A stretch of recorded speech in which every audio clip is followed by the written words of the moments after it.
Inappropriate content is mostly for the children because when accessing the internet, they may come across content that they are not supposed to see. And without them being monitored, they may end up learning things that are not of their age that falls under inappropriate content. Then we have online grooming. This is where adults do take advantage of the young ones. In other words, the pedophiles. You send the millennials and then you approach them to arrange. So without them knowing that you are an adult, because when you are online, I may be online with someone who is younger than who I am, and I can associate with the young ones. When associating with them, I know what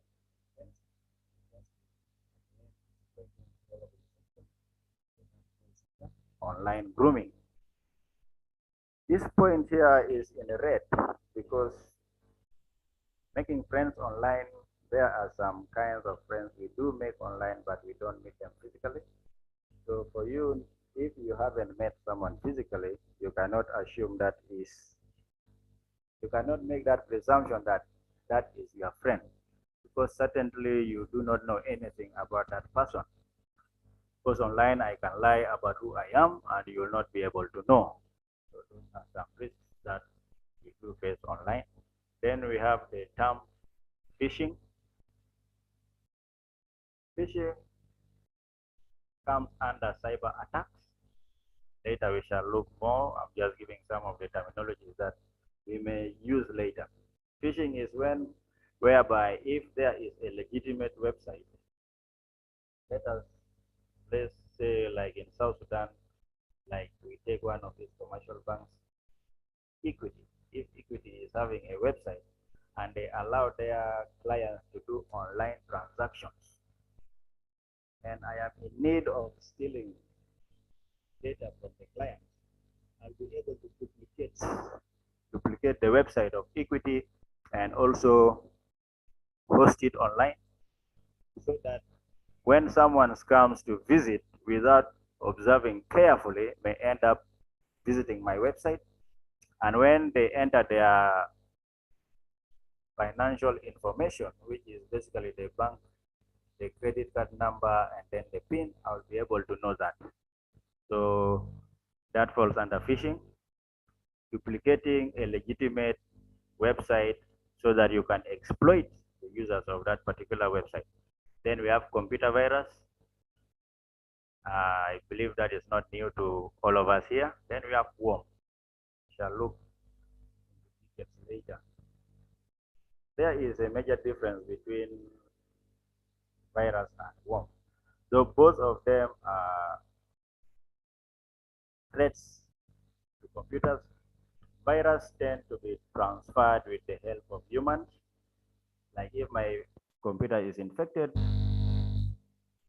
the virus cannot move from my computer to, okay, if one of the softwares inside my computer is affected, there's no way that a virus can move from one device to another. But a worm is possible. It can be transferred without human intervention. We shall see how that is possible. Then Trojan horse. A Trojan horse is a software that initially does good work, but at the background, it is exploiting information from you, from your device. So it, in a way, is a software that you install unknowingly to use to help you do something. But at the background, it is doing something that is quite different from what you had imagined. So these are some terms that you should be aware of as an online or internet user. So with that, let us now start. What are some measures that you as an individual can take to protect yourself? So for that, we need to know what is personal cyber security. So what is personal cyber security? You know, in an increasing tech-driven world, this world is now mostly run by technology. So we use devices, and with those devices, we do create accounts on the different platforms that are available every day. And for that, it makes us to be vulnerable to cyber threats. Okay, so your devices may include computers. Of course, you can use computers to access the internet. You can use mobile phones. You can use tablets or any other internet connected devices. So for that, talking of accounts, you may have account of email. You may have Facebook account, Twitter, these social media application, networking apps. You may have account in the different platforms that are there. Also for the banking sector, some of these online marketing e-commerce websites. So all we need to create accounts on all these different things. So now, after creating our accounts on all those different things, what are the measures that we have to take to ensure that? You can say that personal cyber security is a continuing step. It is not just that you just do once and then you stop. It is something that is recurring. You have to do time and again. So these are the steps that you take now. Devices. Steps. Steps.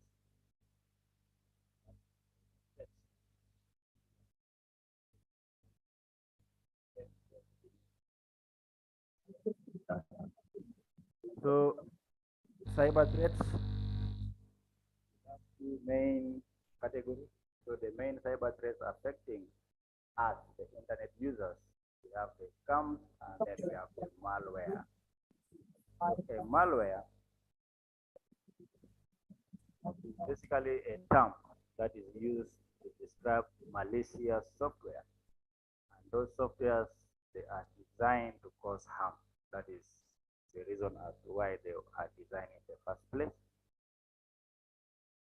And these softwares can include viruses, worms, spyware, trojans, ransomware, etc.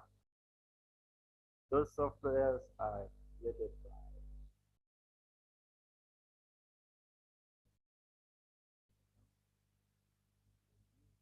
malware to personal or information, and also they do use the malwares to control your devices and accounts.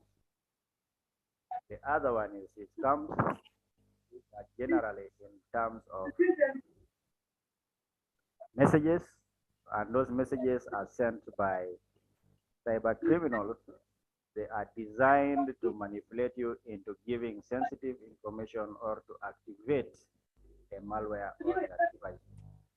So once you activate a malware on your device, you are already granting permission to criminals to access. Now, these two, I can give an example for the two. Talking of malware, let's say that we are colleagues. We do work. I am interested in getting your personal information from your system. So for malware, I will go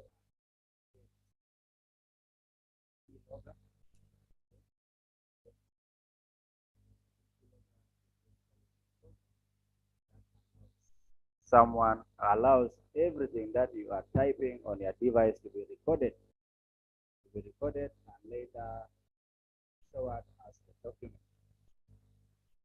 So If I'm interested in your information, I need to retrieve your information. I'll create that keylogger, and since we are colleagues, I will rely on the possibility that might one day accept just for a short session of time, not even more than 5 minutes.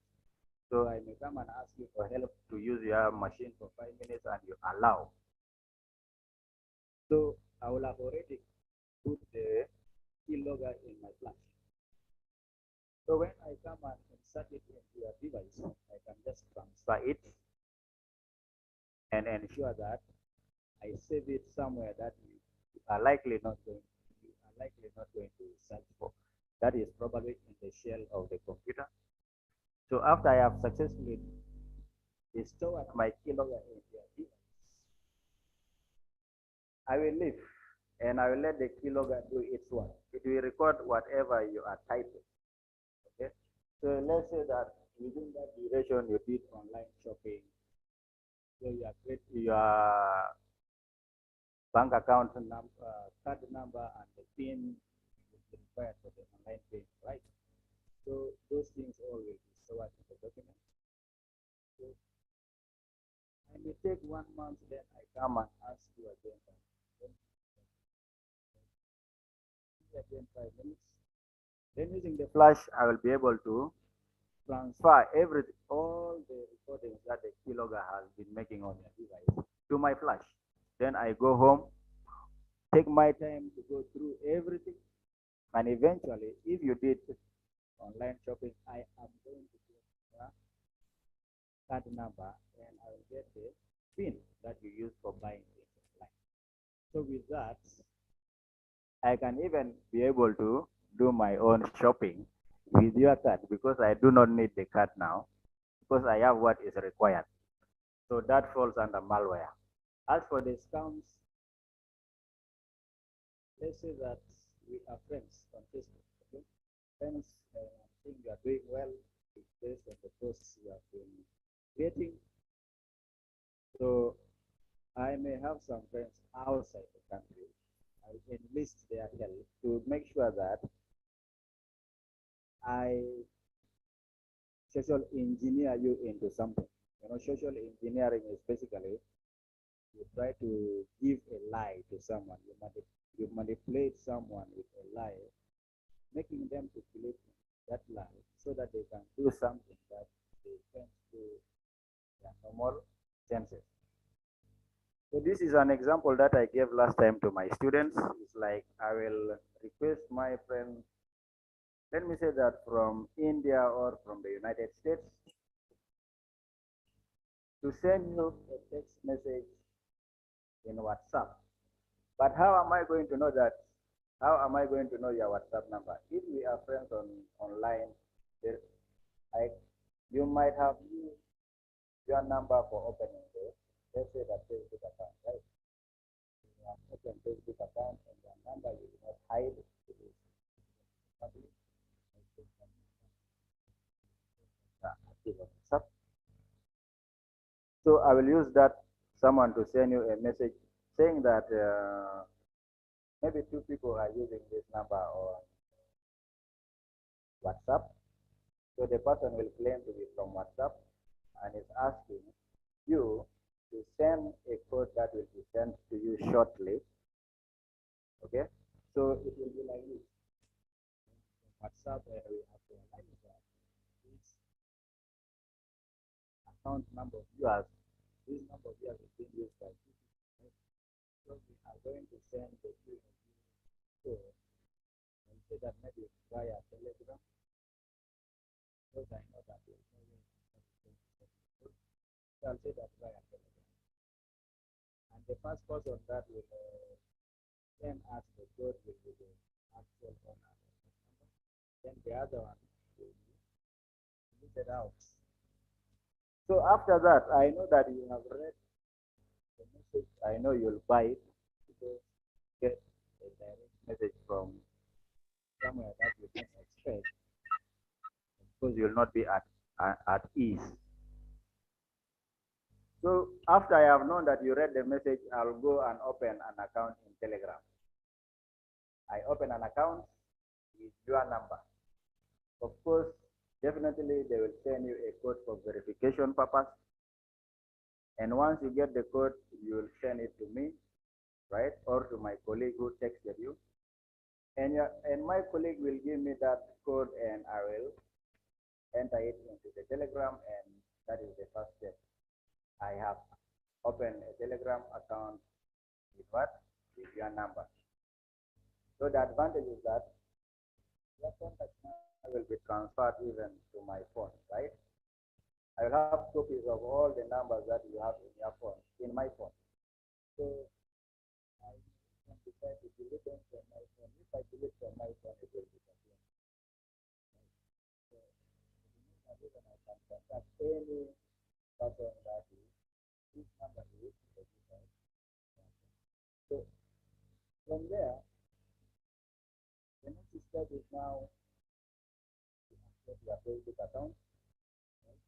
To access your Facebook account, I am using your number on Telegram. So if I am to go to Facebook account and I just copy your name and to log in, okay, I just copy your name.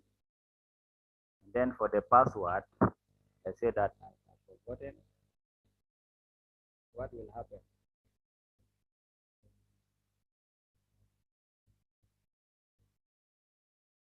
Be able to renew the number. So I'm going to opt for which you have opened, use for opening the page. So now, because I am connected with your number, there is a possibility I am also going to receive that code that you are going to be sent. So if I receive, I'll be able to verify, and then I will be given the permission to renew the password to your Facebook account. And once I have been granted that, I will be able to renew, and that is how I'm going to lock you out of your account. Then from there, I can now interact with people as you. So I have already taken your identity by manipulating you to think a lie, which was what? Which was not true. That falls under the second scam. So I think those are some two examples, one being under the malware and the other under scams.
Okay, let me share it. You don't.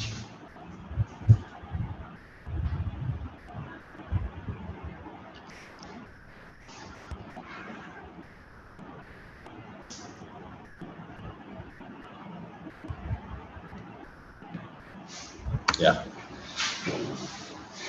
Okay. Am I?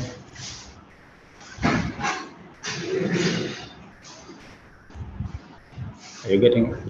Okay. So with that, we come to personal cyber security. The steps that you need to practice. The first is you need to turn on automatic updates or you keep your machine clean. You know, there are always updates after some time, So you always need to update your system. And the second is you need to activate multi-factor authentication, MFA. This is whereby you have to use more than one way to access your account. Let's say that I have put the password correctly, I will still be required, like after I have put a successful password, and I may be sent a code to my phone, and I have also to enter that code in order to access the account. That is an example of MFA. So MFA, you have to use two or more than two verifications in order to access your account. That one is very good to be practiced, because if you are using only one password and then accessing your account, yeah, there's possibility that you can easily be hacked. Okay, so the other one is you need to regularly back up your devices. Okay, regularly you need to back up your devices.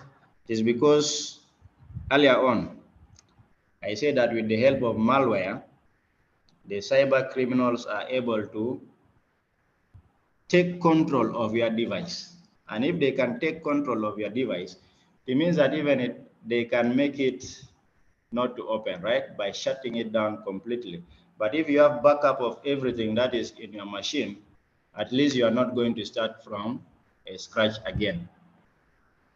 The fourth is you need to use passphrases to secure your important documents. Passphrases are longer compared to passwords. Okay. The next is you need to secure your mobile device. This is very important when it comes to installation of applications. There are some permissions that you really need to check before you accept. Okay. Like yesterday under social media, I said that we are forced to accept some terms of agreement in order to use a particular application.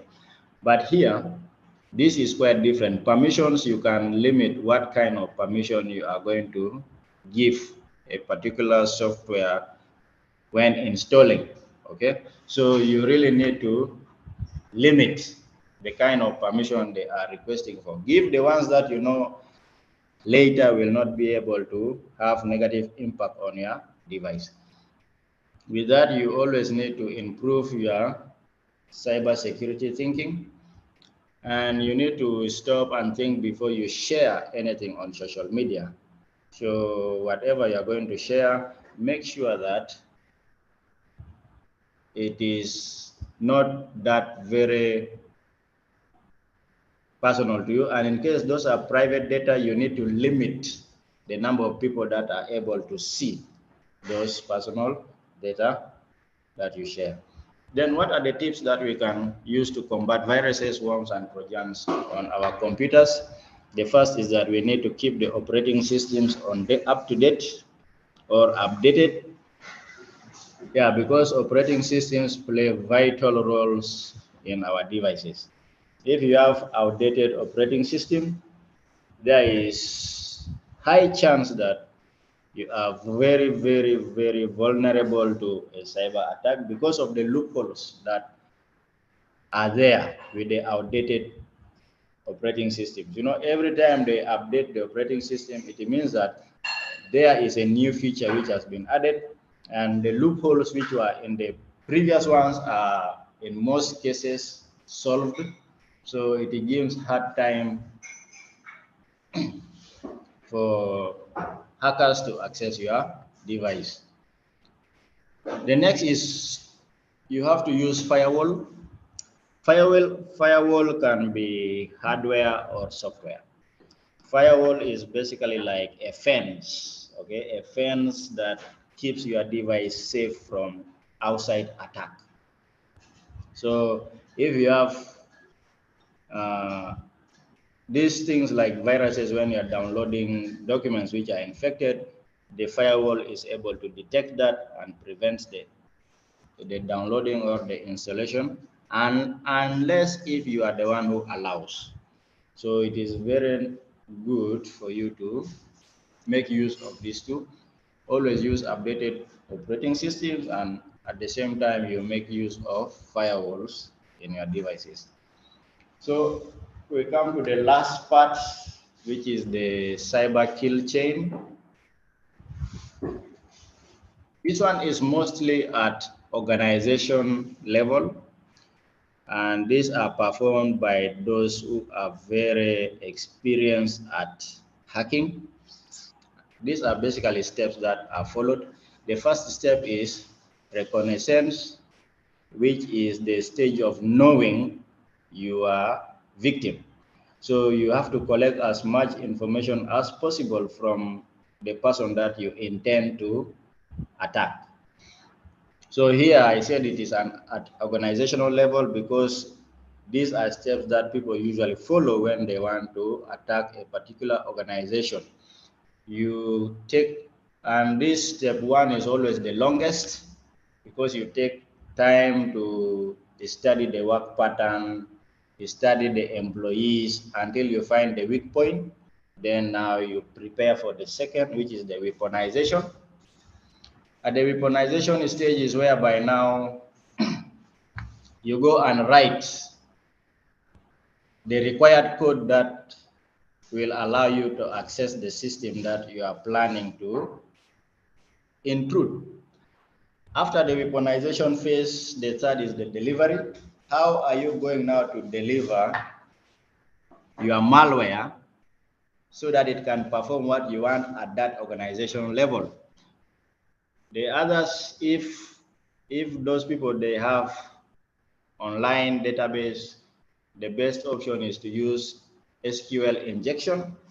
And in case there is no way that you can really go in, then maybe you can use what was used at Pentagon is you buy very many flash these disks, okay, the flash, and then you put the virus in all the different flash, then you go near the company or near the organization, you drop some of them there.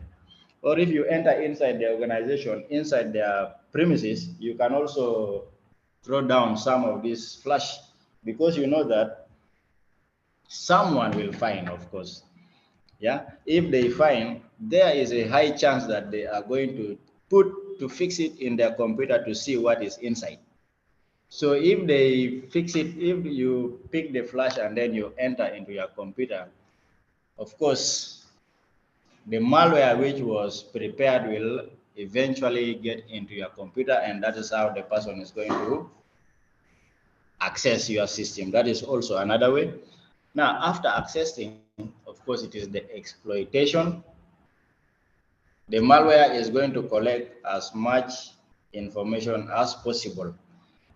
That falls under the exploitation phase. Then we have installation. If the person really wants full control of the whole system, then they need to ensure that they install the malware so that it works for them forever until when maybe you change the whole system again. So installation phase is whereby now if the attacker wants full control over the entire system. So installation is the fifth stage. And then after successful installation and hiding, because there are some systems which are really highly protected. So if you try to touch, they will be able to know that there is someone trying to intrude. So at the installation phase, you try to intrude and you cover up your footsteps so that they should not know what is happening. After successful installation, now you have command and control over the computer. At this stage now is whereby you can remotely even shut down someone's computer, or it is now the stage where the computer starts misbehaving. You may see that the monitor keeps blinking. Sometimes things are not working the way they are, or you see that the computer gets slow, which was not the case before.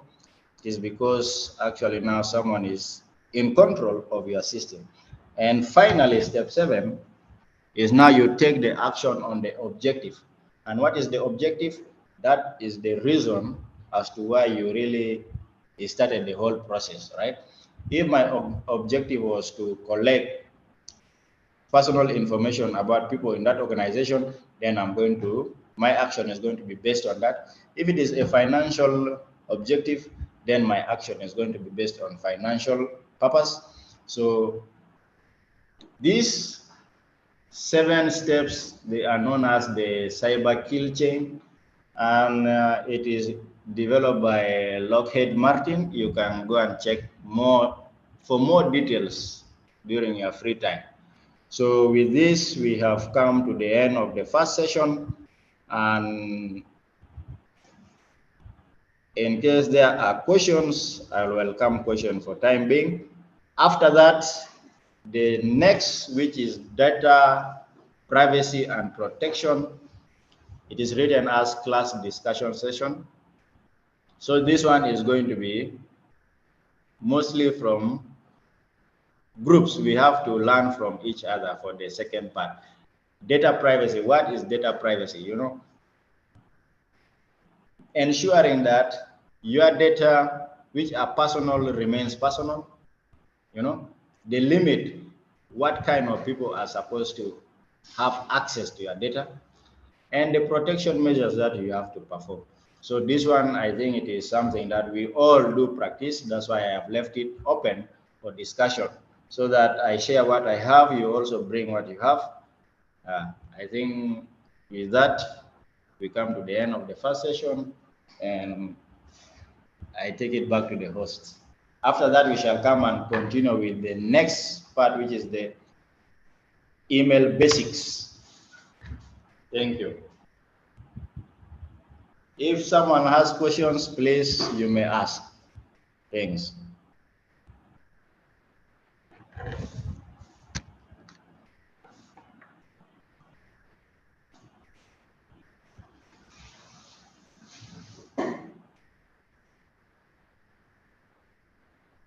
There's a hand from Johnson. Johnson Attack. Yes. I come in? Yeah. Okay. Good afternoon once again, and thank you for the second lesson. I have just a comment to make because the first 2 slides you were not audible, and did not get, I personally did not get what you were saying. And, Okay. the second is the question, because we know that we are studying this digital literacy course, and for the context of our country, what do you think is the common problem in regard to data protection, which we have not gone to?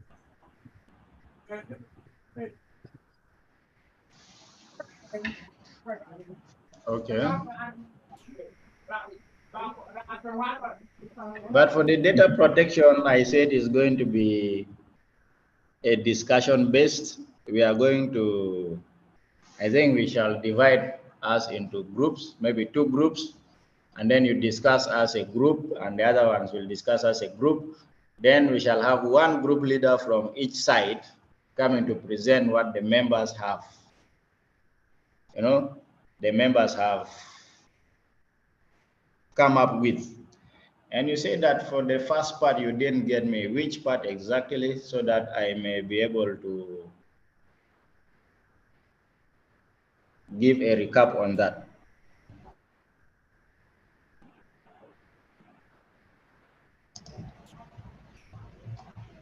Hello. Yes, Mr. Honor, can I ask for the question? Yes. Okay. Thank you very much for the presentation that you shared with us.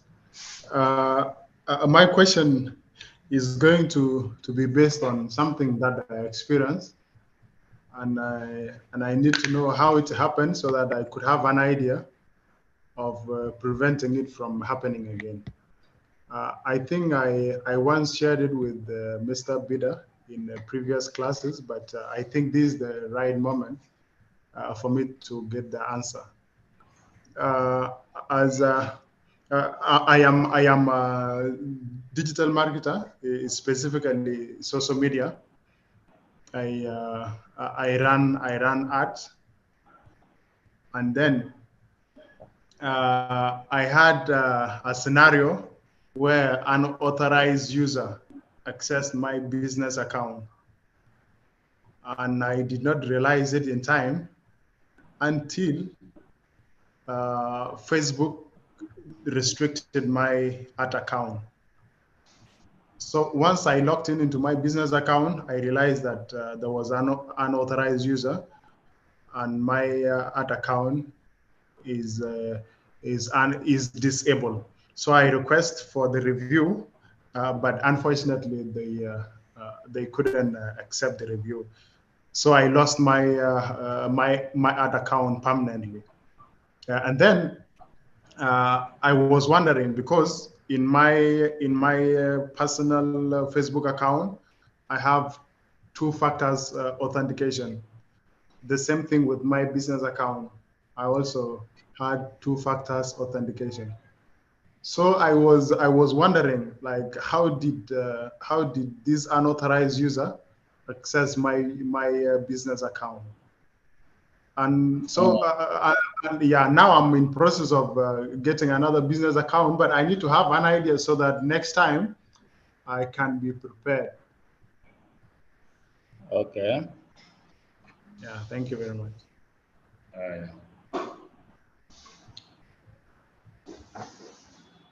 Yeah. So I think since you didn't get any alert from Facebook indicating someone tried to access your account, I believe that the person who had access to your account is someone that knows you. Okay, that is what I may conclude, because if I have an account and I have someone who is close to me, there is a possibility that the person might have seen me logging into my account, and me giving the credentials required for me to access the account. So if, let me say that if we are sitting, me and you, and I decide to log into my account, and you have seen the password I have used for logging in, okay? So even if I log out later, you know the account name, you just go and put the same password I have used earlier on, you just put, you'll be able to access. And since everything you have put is correct, there is no way that Facebook is going to detect that this is not the rightful owner of that particular account. So I think that might what have happened, though I'm not sure, but I think that might be the one, because you didn't get any alert saying that someone tried to access your system, and there was nothing. So it means that the person who accessed that account of yours knew about your credentials. That's what I think. Okay. And then how about because with two factors authentication, like I use Google factor authentication, of which these digits, they change after every 20 seconds, even though someone knows my password, still it would require that person to put these digits that change after every 20 seconds. Yeah, and then secondly, my business manager, of course, I mean, my business account is different from my personal account. But I had there is a scenario that I suspected, because in the process, my phone got spoiled. So I changed the phone. So in my new phone, I updated for my Facebook account, two factors authentication, and then I forgot my business account. I had a feeling maybe that person got a chance in that short period of time. I forgot to update my business account, two factors authentication. It's I suspected that, but anyway, it could be one of those two, the one you've said, and otherwise, thank you very much. Hello. Hello.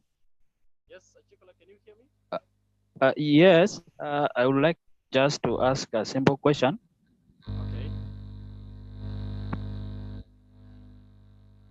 Hello? Yes, you can ask your question, Alex. Yes, my name is Alex. I just, first of all, thank you for the in-depth presentation. Though these things, when we are online, we see them as simple things, but they are not simple as one may think. So it's really important to know the basics and also to know the details of the topics you've taken us through.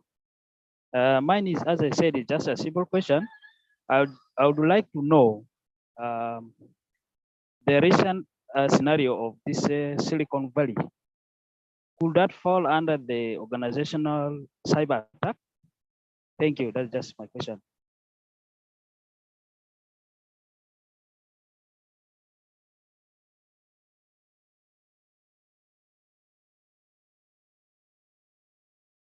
Okay, Alex, can you hear me?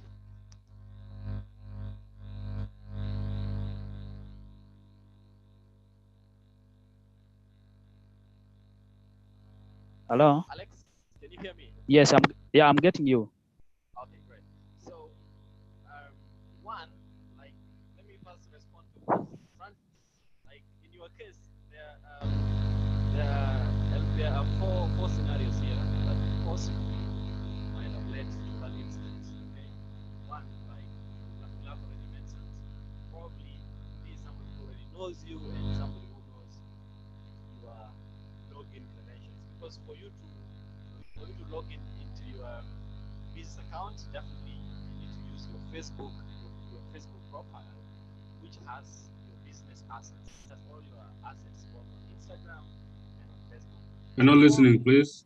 The voice. Probably.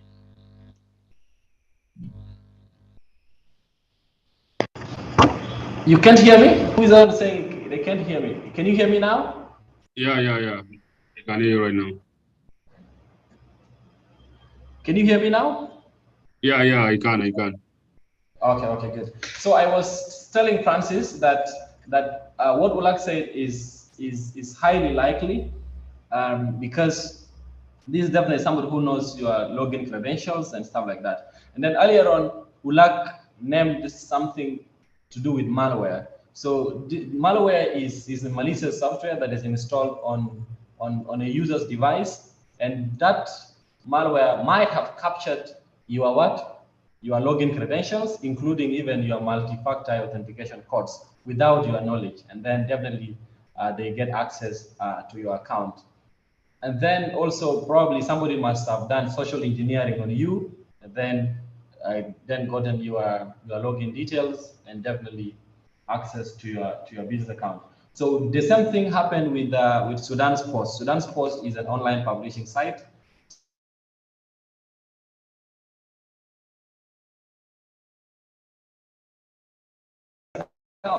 And then they had to contact Facebook until the person was removed and stuff like that. So most of it happened so what is very important is you need to be very, very careful with email attachments. These days, there are a lot of people who, even me, I receive a lot of emails. Someone says, hey, you have won a deal, please find the details in this attachment.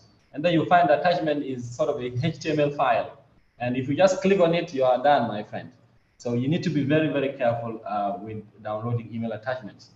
And then Alex, the case of Silicon Valley. So So for Silicon Valley is a pyramid scheme. So Silicon Valley is just more like some of the schemes you have, like the Alliance in Motion Global and some of these networking companies. So that one, of course, they established a business, and then they explained their business model to people, yeah? And then people get convinced, and then they invest their money in the business, and eventually they make away with the money, yeah, they run away. So that one there, it's more like people not doing their due diligence. Like people should have first researched on the business properly. What kind of businesses exist that have similar models? Because we have had a lot of cases where people say, hey, you invest this, because Silicon Valley claim that you can earn per hour, yeah? You invest some money, and then after every hour, your money keeps on adding, and then you will withdraw at the end. But there were a lot of loopholes with Silicon Valley. First of all, with Silicon Valley, you do not deposit the money in the bank. Like the deposit is done like like physically there. And then when you see how they send money to people, the money is not done through what? Through transfers. They don't transfer the money to the beneficiary's account. So somebody actually goes to the bank and deposits this money. So that is why, like, people who are Silicon Valley beneficiaries, when you get a transaction from Silicon Valley, the message that comes from EcoBank says that you have received a deposit of this amount of money. It's not a transfer. So this means that somebody actually goes to the bank and then deposits the money, which shouldn't be the case with a legitimate business. Like with a legitimate business, you will just receive so in that case, it's just a case of a pure hoax. Like it's a pure scam where, of course, you fall a victim of circumstance. So in that case, what is very important is people should always do their due diligence. If you see any investment venture, you do your proper research. Earlier on, when we're looking at entrepreneurship and investments, we say that first of all, do your research. Make sure that this is a legitimate venture, so that at the end you don't cry foul. And yeah. Yes, I see a hand from Jack. Does that answer your question, Francis, as well as Ring, as well as Alex? So Francis, what is very important is this: every day you are in the office, make sure that you check your business account. You need to know who has access to your business account. And then another thing is you need to avoid saving your passwords to Chrome, because like when you use Chrome or Microsoft Edge, what happens is they will always ask you save your password to the browser. And then when someone gets access to your computer, and then they search those things, they can see your password and stuff like that. So you need to avoid that, and then you need to always clear your browsing history every now and then. Yeah. Alex and Ring, any doubts that you want cleared? Well, no, on my side, I think what you said has answered what I asked. This is actually Alex. Okay. Well, so let me hope you didn't invest in Silicon Valley. no, I didn't. A colleague Oh, of mine did. So sorry. that's why I was asking. Yeah. But actually, the people who invested first in Silicon Valley, like they benefited, yeah. And then what happened was, this is how the scams work. You see, like with the scammers, they first build a relationship, yeah. Like the people who first invested, when they went out with the testimonies, hey, I have made this money in these few hours, and then now there were people who came with even more money. And when the people realized that when those people who run Silicon Valley, because that is their target usually. Usually in the beginning, they will pay off people. And then after that, when more people now with more money come, and then they disappear. You see, because of the lessons learned from Silicon Valley, there was another one that even came. They called themselves premium bond investments. They were also using the same model of Silicon Valley. But because of the lessons that people learned from Silicon Valley, people were not bringing more people to come join. So as a result of that, they closed, because where would they make the money? Like those people, technically, they don't even invest your money. it is the same money that they give here. That is why you see there will be a lot of delays in paying off their clients and stuff like that. So people should be very, very careful with these pyramid schemes. You need to go to legit business. It's better to open a retail shop than push your thousands of dollars in just basic things that will go and benefit some greedy individuals. Yes, Jack, your hand is up. Yes, hello. Yes, yes. Yeah, I have some the question just about cyber stalking. I just didn't understand it. About what? Cyber stalking, cyber stalking.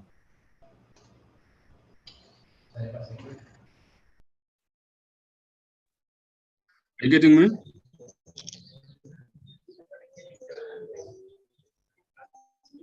Hello? You said you didn't get cyber stalking. Yeah. Cyber stalking. Okay. Cyber stalking is whereby you be monitoring someone closely online. Okay, like the way it is like you are obsessed with the person and you keep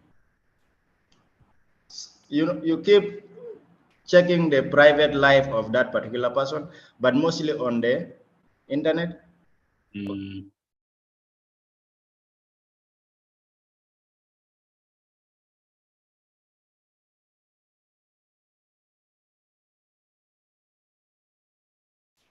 Hello? Yes. Yes, hello? Yeah, like if you have just established a new relationship, let's say online relationship, so you will be obsessed into getting as much information as possible about that partner of yours, right? So you keep checking everything about that particular individual. That could be an example of cyber stalking. Looking into the private life of another person online. I hope you have been answered.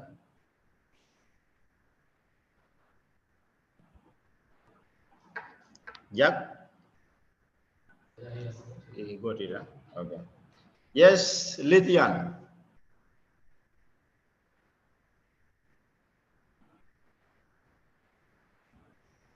Unmute yourself.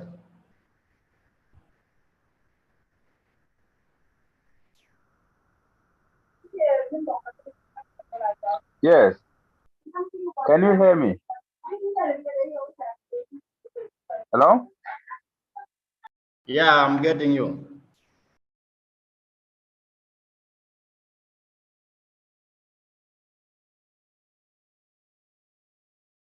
Please unmute yourself. Unmute yourself.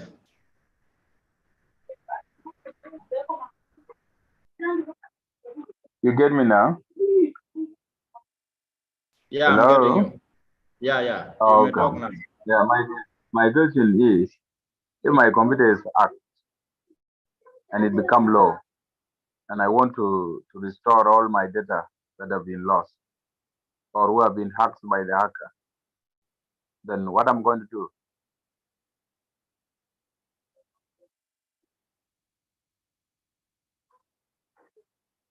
Hello? Yes, I got you. Yeah. Okay. Yeah. Okay.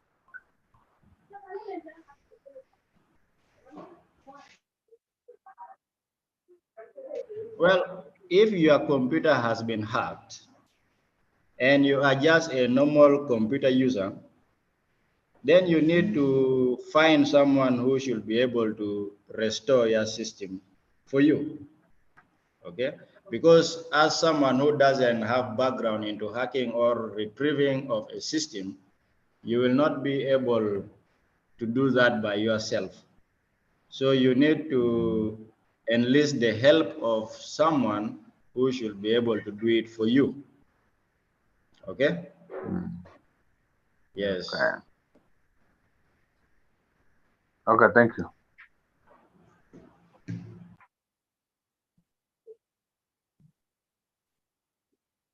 Hello?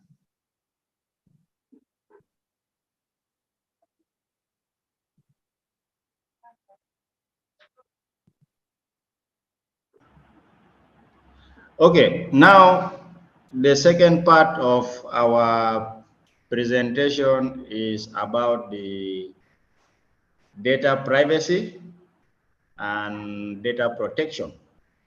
So I said earlier it is an open discussion session. So I would like if you have any, I got some good explanation in the comment section, especially from Wani.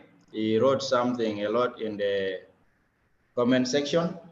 So if you have any idea, or you can share with us, what do you think is meant by data privacy and data protection? It is open, you may share what you know about the topic. Thank you. After that, we shall go to email basics. Mail base. Yeah. Octodecimal. From those.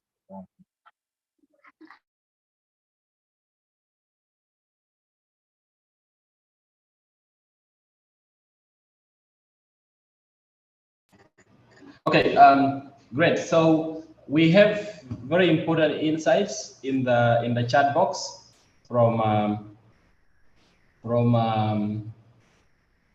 Wani, and yeah, data privacy measures refer to the practices and techniques used to protect the confidentiality, integrity, and availability of personal and sensitive information. So in cybersecurity, those are very important aspects: confidentiality, integrity, and availability. So, and then, so some of the common measures that you can undertake include encryption. So this is encrypting. When you encrypt data, it ensures that it is scrambled and unreadable to unauthorized parties. And this is often done with strong encryption algorithms to protect data, both at rest and in transit.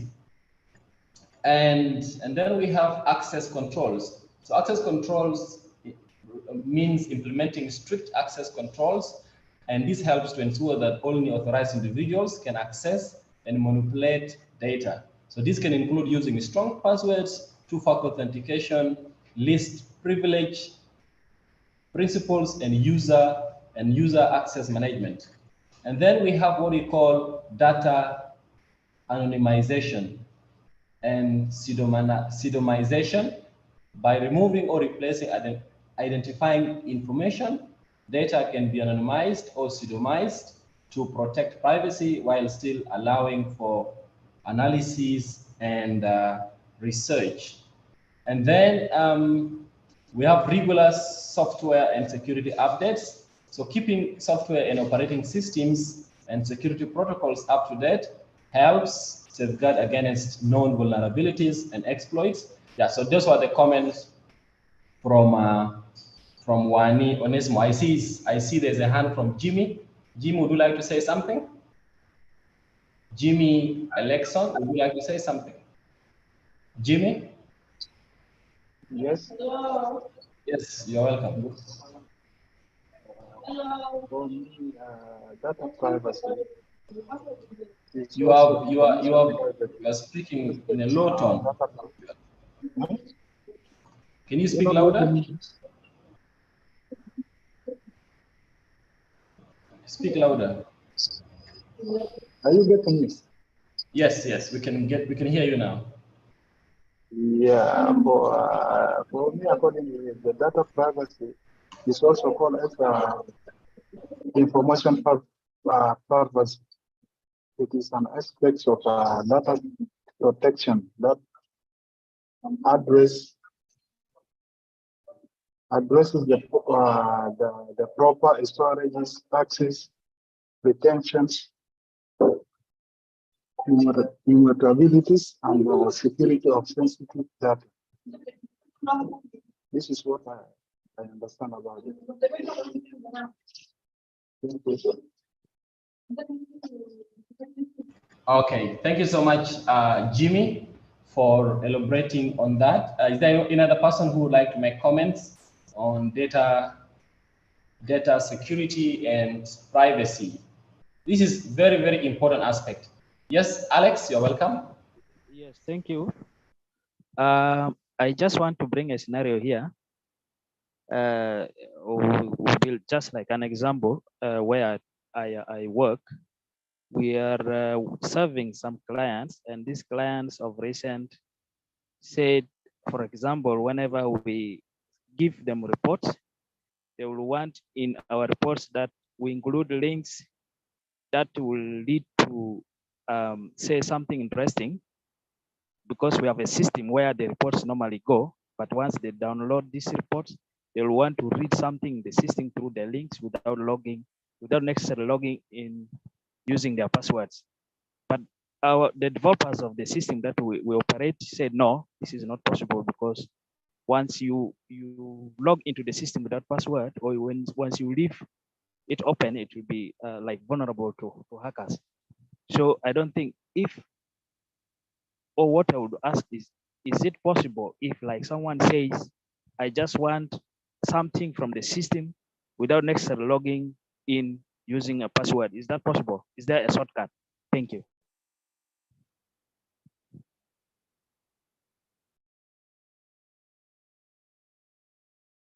Alex. Okay, Mr. Alex. So Yes.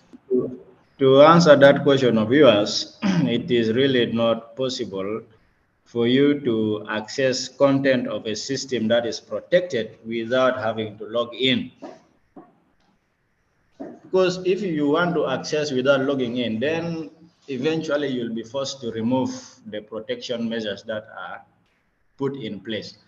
And if that happens, it means that you are already making your system to be vulnerable, like what your boss said. The system will be vulnerable for attack, and that will have a very negative impact on your organization. So if your clients are suggesting for that, you just need to advise them that for security purpose, what they are asking for is not advisable and is not good to be implemented, because it will put your system at risk. Thank you. Thank you. Thank you for the answer. Okay, so I think we have had explanation on data privacy from my colleague Emmanuel Bida. And yeah, privacy, data privacy basically refers to the measures that we have to put in place to ensure that our information remains within the cycle that we have chosen. So if I want this particular information about me to be known by a group of people, it is only that group that should not more than that. So for that, it requires us also to know much earlier, like what I said previously under our privacy settings. You really need to make sure that you utilize that feature as much as possible. Then in the explanation of Wani about some measures that we do take for protecting our data, he said encryption for data at rest and also in transit. Yeah, data in transit is when when there are two people interacting, a sender and a receiver. So when the sender sends a message, before the message reaches the destination, where or who is going to be the receiver, okay, when the sender sends the message, before it reaches the receiver, it is going to be in the transit period, okay? Within that transit period, that data can be manipulated if it is not encrypted. Encryption is just like whatever is being sent should not be easily readable, should not be readable to people. It will be changed into a format that is going to be hard for someone to read. And that can happen with the help of a key, encryption key, which is going to be at the end or at the device of the sender, and then we have a decryption key which is going to be at the device of the receiver. So once the message is encrypted, if it reaches the destination, it's going to be decrypted so that the sender should be able to read what you have sent and understand. So that is brief. So when we talk of data privacy and protection, these are very important in regards to cyber security.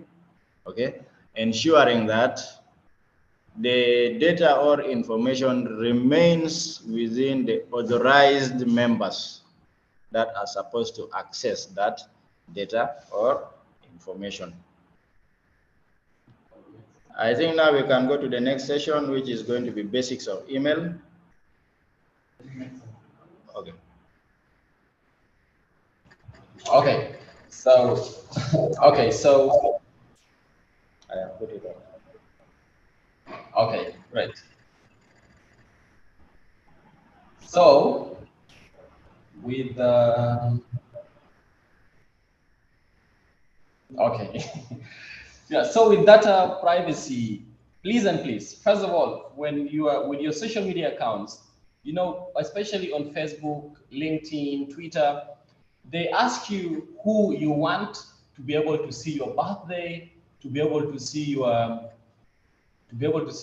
educational history, to be able to see your phone number and stuff like that. So please make sure that you turn all those settings to only me. When you go to security settings and privacy, you will see those settings where it is only you who will be able to see those details. Because the moment you leave your phone number open, you even get that is how those people who gain access to people's accounts begin. They first see your profile and they see what kind of information have you made public. So when you go today after this session, go and review the level of privacy that you have on the data on your social media accounts. And then another thing is, like I said earlier, avoid saving your passwords on browsers like your Chrome, your Microsoft Edge. They will always ask you, do you want to save this password? Do you want to save this credit card details? Do you want to save this address? And then you keep saving it on your browsers, and that is it. And then also computer, it's called PC, personal computer. So do not, like, if it is your computer, definitely you will have a lot of information that belongs only to you. And then the moment you give it to someone, maybe you think that you trust the person, and then the person may get access to your information, and as a result, they may use it again to gain unauthorized access to some of your things. So do not borrow your computer or your phone anyhow to people. And then in cases where you get to use someone's device, maybe you use someone's device to access Facebook, or you use someone's computer to access your email or stuff like that. Once you are done with what you are doing using your account, please, you log out, clear your search history. If it is Facebook, log out, remove your account from the person's device, so that even after you are gone, the person does not gain. I have a lot of people who get to use sometimes my phone, and then they just leave without logging out. So sometimes I have to remove that account. But if I were a bad person, I could easily just continue accessing the account. I can see who they are chatting with and stuff like that, and I can easily benefit from that. So please, once you do that, just leave immediately. And then another thing is, you need to always updating your systems. Very, very important, so that people do not get access to your information. And the last thing is, use strong passwords, strong passwords for all your devices, so that people cannot easily guess your passwords. And do not use the same password for a lot of your accounts. So make sure that every account has its own unique password.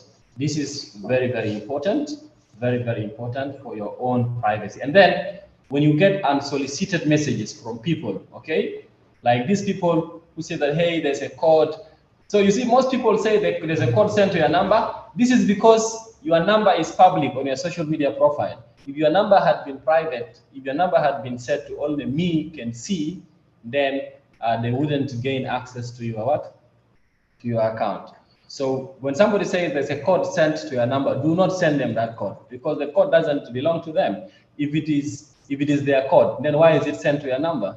Obviously, it is your code. So if you don't know them, don't just send your number to people. I remember during April Fools, I wrote messages to a few people, and I said, oh, I am in some sort of mess. Please send me some money. So, and then make sure that you always, if you have the person's phone number, actually call them and speak with them so that you can confirm the thing yourself. Otherwise, you will just be giving your information to people who are not authorized to be having such information. So these are very, very important insights on data security and data privacy, because data is your identity. So that is where your footprint lies. So when you mess up with the data online, so that becomes a very, very huge challenge, and people can use your data to their advantage. Yeah, thank you all, and over to Gulak as he takes us through the last session on the basics of emails. This is another thing. Many people don't write good emails. I receive a lot of emails, and you find someone sometimes sends an email without a proper subject line, without proper paragraphing and stuff. So let's see what he has for us. Thank you all.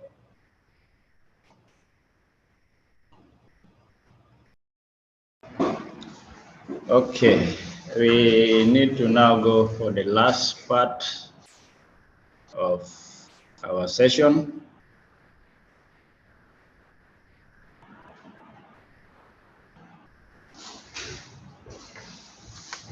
Which is the email basics, and we are going to take Gmail as our example. So we shall have the introduction, setting up an account, managing your email, which is the Gmail, and getting help. So for the introduction, what is email? Email, short for electronic mail, consists of messages which are sent and received using the internet. So we have very many email services which are available, but for today we are going to consider Gmail because it is free and it is one of the most popular email services available. Okay, so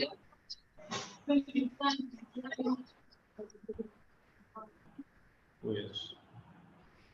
So what are the advantages, the pros of using email? It is fast. Yes, it is personal. Okay, I will have my own personal email address. You have your own, which is an advantage.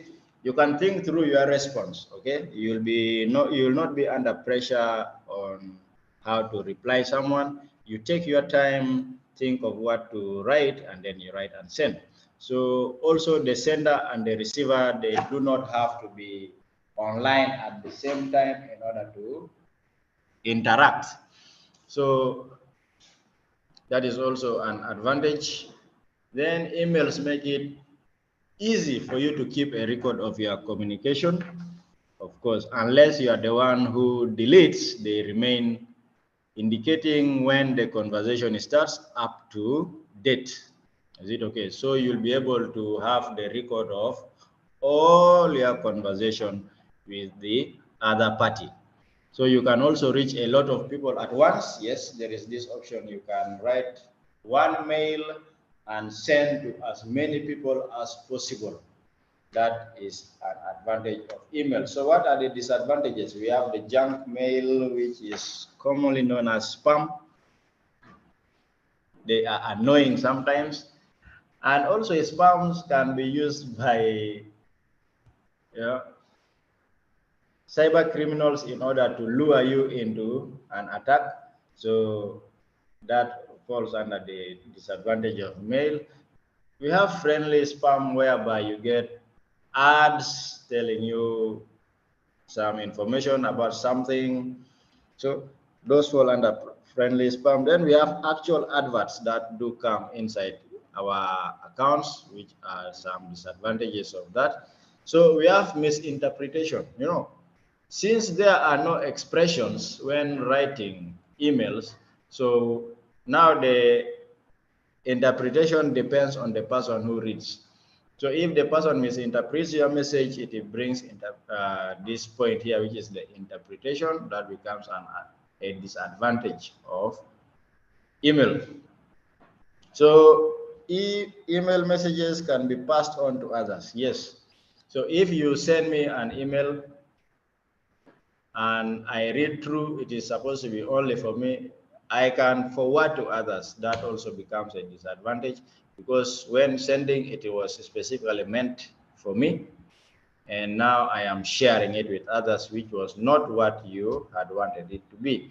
So the other one is you can hide behind email. Yes. So some people cannot communicate well physically, so they tend to hide behind social media, and in this case also you can use the email to pour out your feelings without going to meet people physically. This becomes a disadvantage. So what are you not supposed to use the email for? If you are writing a very long and complicated message, it is not good for for you to use the email. Questions that require a lot of clarifications, so that one, it is better you go and ask in person instead of using email, because questions that require a lot of clarification will be better understood if you are in touch with that person physically. So if you are delivering indiscreet, sensitive, or private information, it is better you do that in person, not over the mail. And then angry messages or exchanges, also it is not advisable to use mail for that. And things that you can say in person. If I am able to meet you and tell you what I want to tell you, then there's no need for me to use the email for sending such message to you. So let's get started. How do you set up an email account? First, you have to connect to the internet by double clicking any web browser that you have. Can be Internet Explorer, Firefox, Chrome, etc. So after you have double click, then you go and search for Gmail by typing gmail.com in the address bar at the top of the screen. And when you press enter, it will take you to a screen that I will share shortly.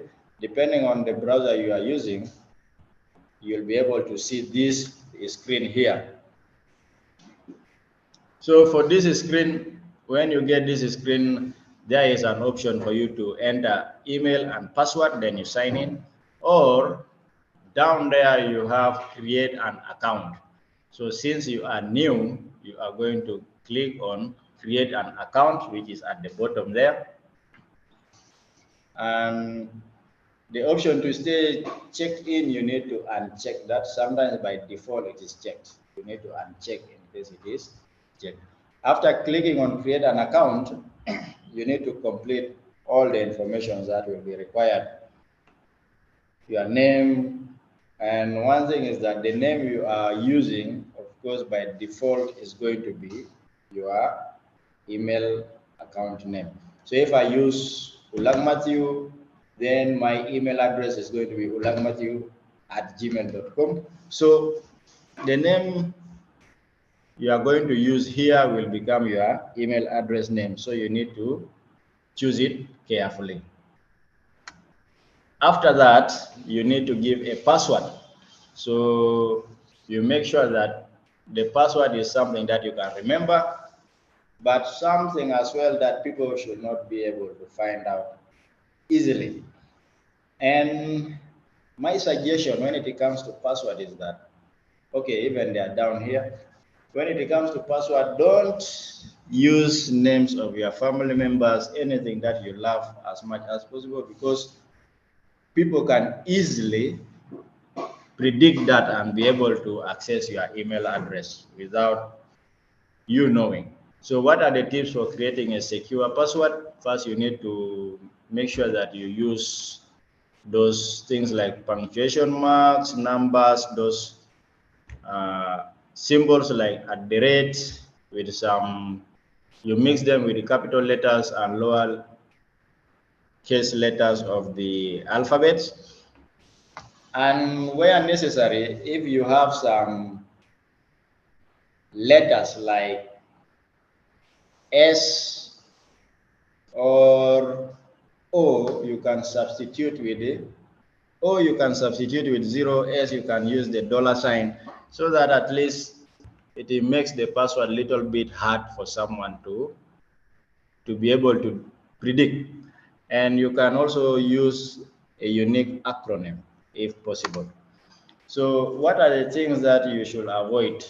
Don't use a password that is listed as an example, because sometimes they show you how you are supposed to write password. So don't take that very password that they are suggesting to you and you use it as your password. It is not good.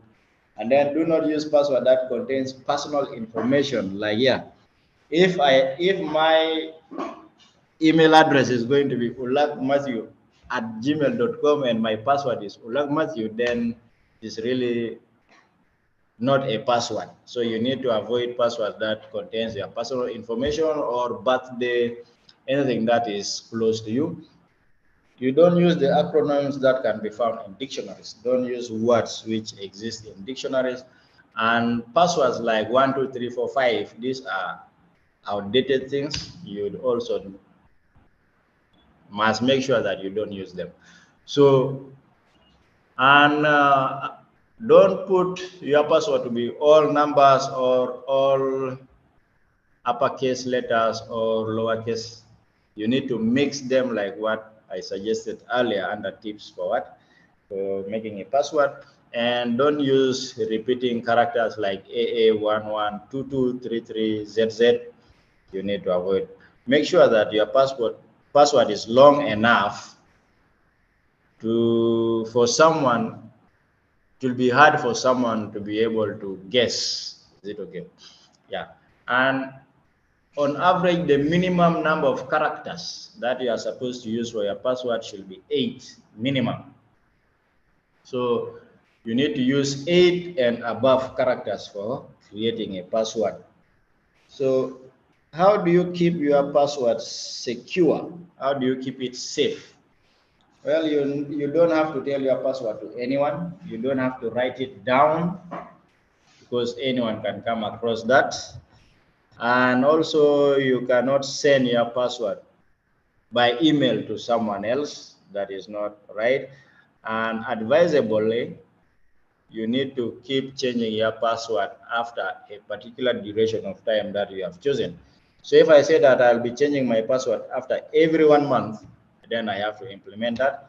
If I want to be changing it after every 6 months, I have to do that. The reason is, it is not good to use the same password throughout. Yeah, and there are some, if you have account on Facebook, you have account on Twitter, you have account on, let's say that, TikTok. Now you are opening email, then you want to have uniform password for all the accounts that you have. That one is also not advisable. Okay, every account that you have for the different platforms must have different passwords. Earlier on, Mr. Bida said you do not have to save your password on the browsers. Yes, you do not have to save your password in the browsers, okay? Because your browser is likely going to ask you to save the password for easy logging the next time you come in. So please don't fall for that, because let's say that you are using Google Chrome. If any password that you have saved, okay, any password that you have saved, go later under settings, and under settings you go under manage passwords. You'll be able to find all the different passwords that you have saved so far, all there.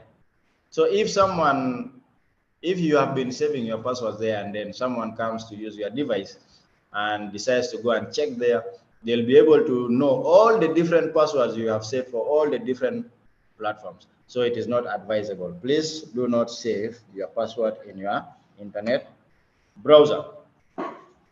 After you have entered all the details, now verification. After you have entered your birthday, gender, etc., you will be asked also for a mobile phone number, and then in case you have an existing email address and you're creating another one, so you may also be asked for that. The reason is for verification purpose. If you are giving a phone number, you may be sent a code for verification purpose. If you are giving another email address, you will find a link there that you are supposed to click on in order for you to be what? To be verified. So in case of the phone, then you have to type the code on the screen, and then after that, you have to agree to the terms of service, the terms and conditions that are set by Google. So after you have read through, you click I agree, the upper one. After that, if you want more of the features, but now by default you will be able to get them, then you click on next. Then that means you have successfully opened your email account. You have to remember that your email address is your Google username. So it usually ends with @gmail.com, because that is platform. The Gmail basically belongs to Google. Okay, so before you are directed to your email, you might be asked to set up a profile photo. Okay, Gmail account profile photo. So if you want, you can upload the photo. If you do not want, you can skip and you continue straight to your account. So now, after you have now successfully opened your account, now how do you manage? So once you have set up your email account, you can check your mail anywhere that you can access the internet. Okay, so to access the internet, you have to connect to it. Then you go to your Gmail and type in your Gmail username and the password, and then log in to your account. Now, when you log in, the photo here is what you are likely going to find with the different sections there. We have in the inbox is whereby you are going to get all the messages that are sent to you, and the messages that you did not read, okay, you did not read, will appear in bold letter. It will be written in bold, and the ones that you have already read will not be bolded. Okay. We have the feature of composing and sending. If you want to create a message you want to send to someone, you are going to click on the compose button, and the compose button is always found at the top left of the screen. After you click on it, it will bring this blank screen down here. So that is where you are going to write your messages. Then the two, which here we have two on top, that two is the person to whom you are going to send the message. If it is an individual, then you just put that one person. If there are 10, it is also possible you list all of them. Then here under two we have the subject. The subject is basically a summary, a brief summary of what you are going to write the message all about. Okay, so that one helps someone, the receiver of your message, to know what actually you have, what your mail is all about. Okay, so if I'm sending email to, let me say that someone who is sponsoring me and I want tuition fee, so I put my subject there to be tuition fee, and then I go in the body. Now I write whatever I am going to write, but the person will know the purpose of the message is what? Tuition fee. That is the reason why we need to always fill this subject part of the mail. Then there is an option for you to add CC and then BCC. CC stands for carbon copy and BCC stands for blind carbon copy. So if you are sending mail to a primary person and then you attach CC as the second address, so it means that the person to whom that message was specifically meant will be able to know the other person who is also receiving the email. But if you use the BCC, then that third party, the BCC, is not going to be visible to your primary and the secondary recipient of your message. That is in regards to the filling of the boxes when sending. So this is how it looks like. The new message, the two, now here we're sending to two people. And once with that, after you have entered, you have written everything, there is that blue button, send. You click on it and your message will be sent. And in case you want to attach a file to your message in the email, then but after writing everything, I think you follow the same steps earlier on for writing the email. Then there is this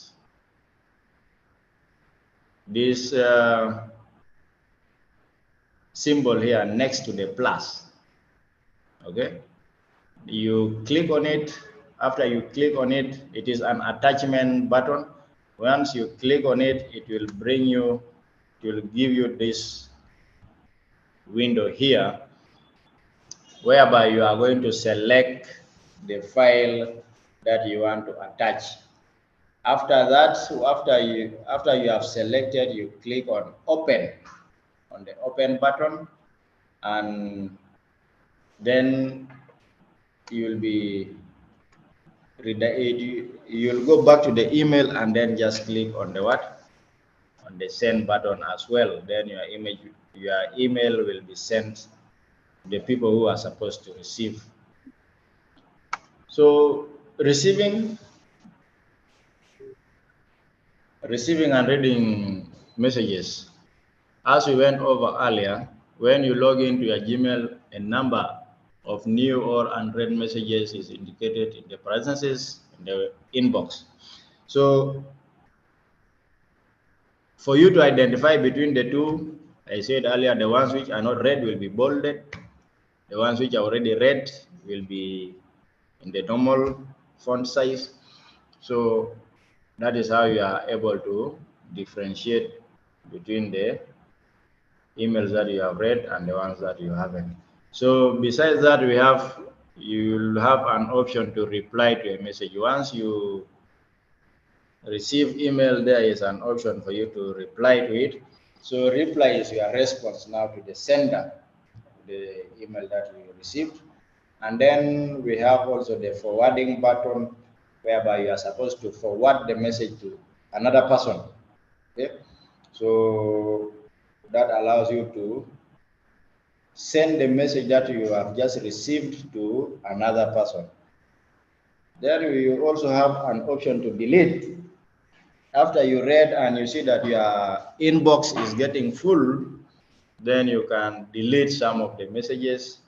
And also you can, in your email account, you can arrange the messages you have received into folders if you want. So you assign labels. You create folders, and then inside those folders you can store. And finally, moving. If you want to, with the folders that you have created, in case, let me say that this section is going to be for personal emails. This one is going to be for work, which is professional images. I can store them in that way. So if I want to move one from one folder to another, so it is also possible. That marks the end of email basics, and then I just summarize with computer basics. Then, in case you have questions, you can ask. We all know computer because we are all using. So a computer is just an electronic device, and that device operates under control of instructions. Those instructions are given by control unit. Okay, the control unit inside the CPU.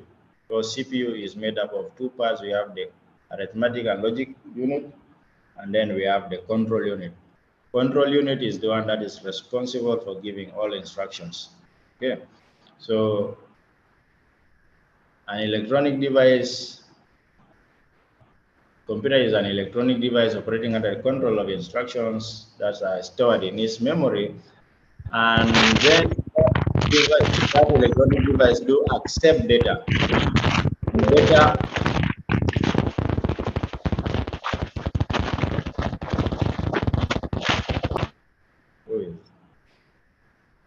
data is also known as input.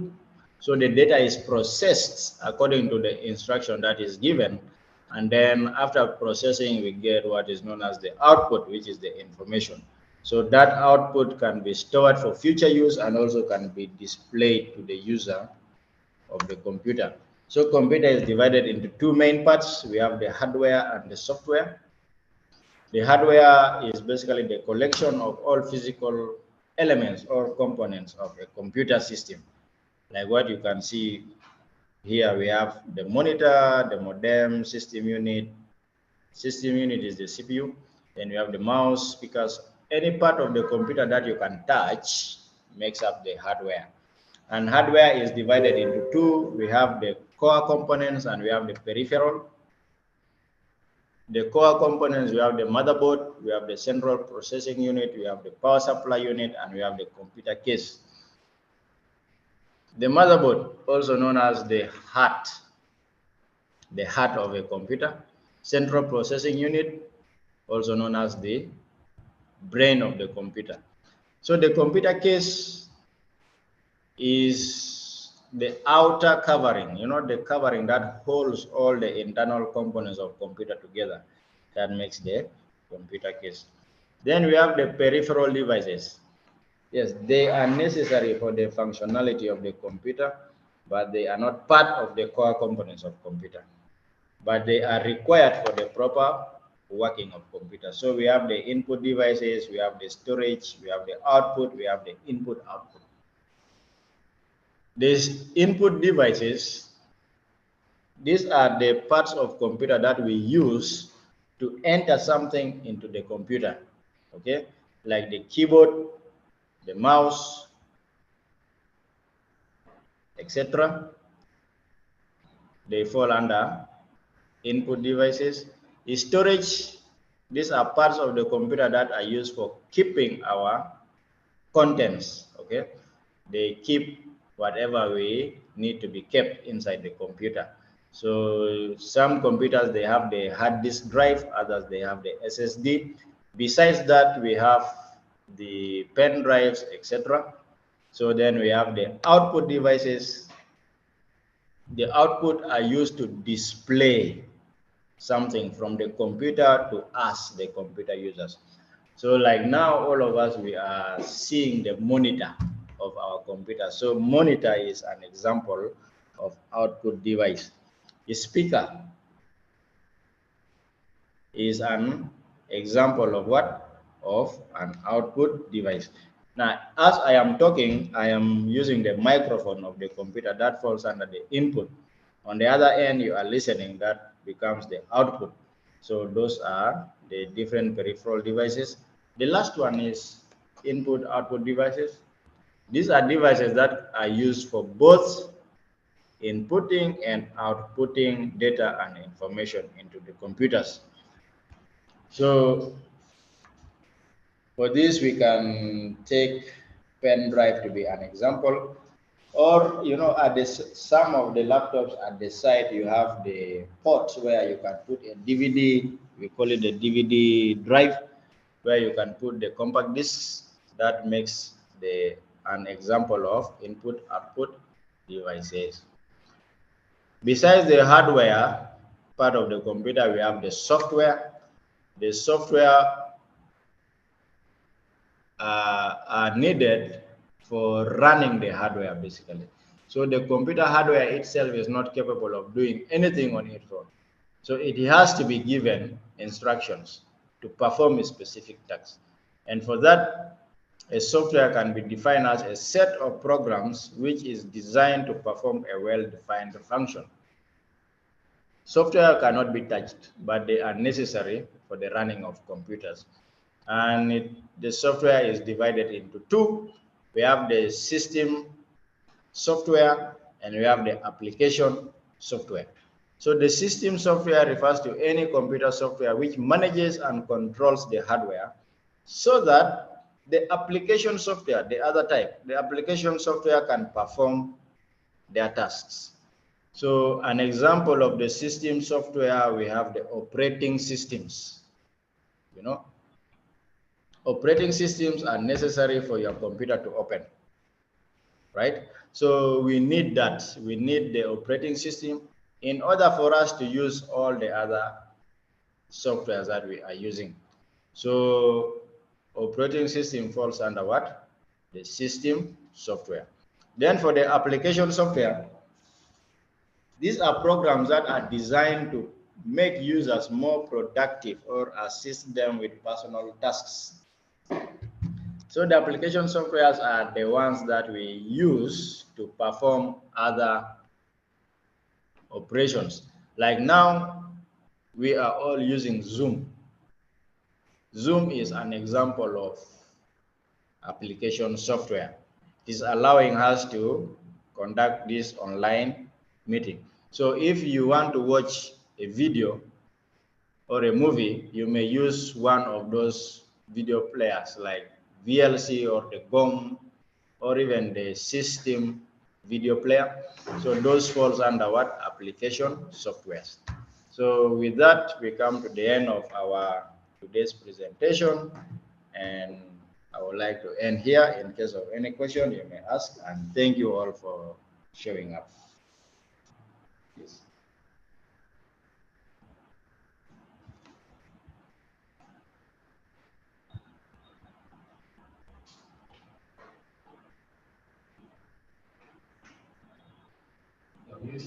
Yeah.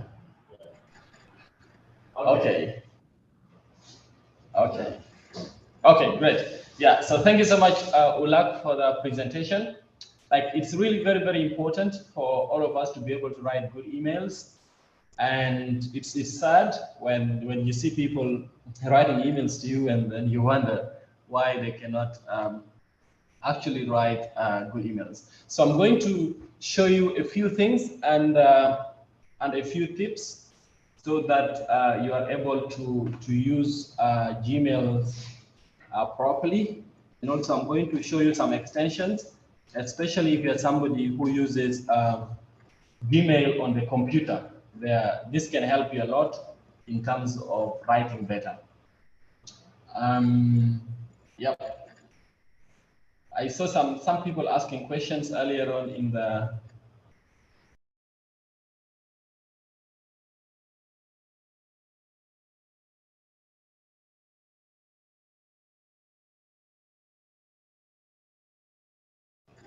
I hope you guys are seeing my screen.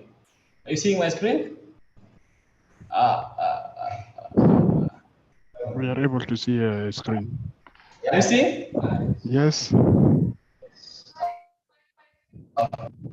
Good. Hello? Yeah. So somebody was asking how they can recall sent, like they have sent an email and they said, oh wow, I missed something in this email. So what you can usually, Gmail shows you, for instance, let's say this is my composed email, and sort of I'm sending the email to myself.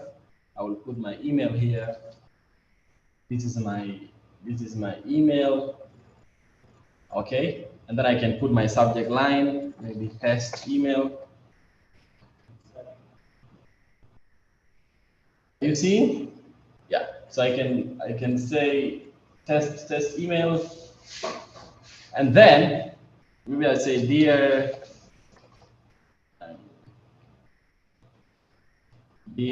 sir, please, thank you. Yeah, that's something like this. And then another one thing you should know is, in case maybe you do not want to send this email now, for instance, you want to send the email later, you see this button here near send, you click it, and there's something here written schedule email. So this can allow you to schedule the email, and you can pick a date or time in which you want to send the email. In case you have a lot of emails to write and you want to write and send them in advance. Let's say maybe you are booking an appointment with someone, but you want the email to be sent at a later time. Or maybe you're writing the emails at night, but you don't want them to know that you're working at night. And then you want the email to be sent in the morning, so you can schedule the email using this feature. You near send, there's a button, small button here. You click it, and then you click schedule send, and then you choose the day and time that you want to send the email. And then if you want to send the email immediately, once you click send like this, you will see this button here, and then you click undo. So like that, I have undone the email. There's this small here, you see at the here like this. So that is what you will use to undo this. Usually with the default email, it gives you 15 seconds. But then if you want to change it, and then like if I don't want to send this email, I can discard it by clicking this delete button here, and then I have discarded the email. So if you want to increase the time to 30 seconds, you need to come to settings.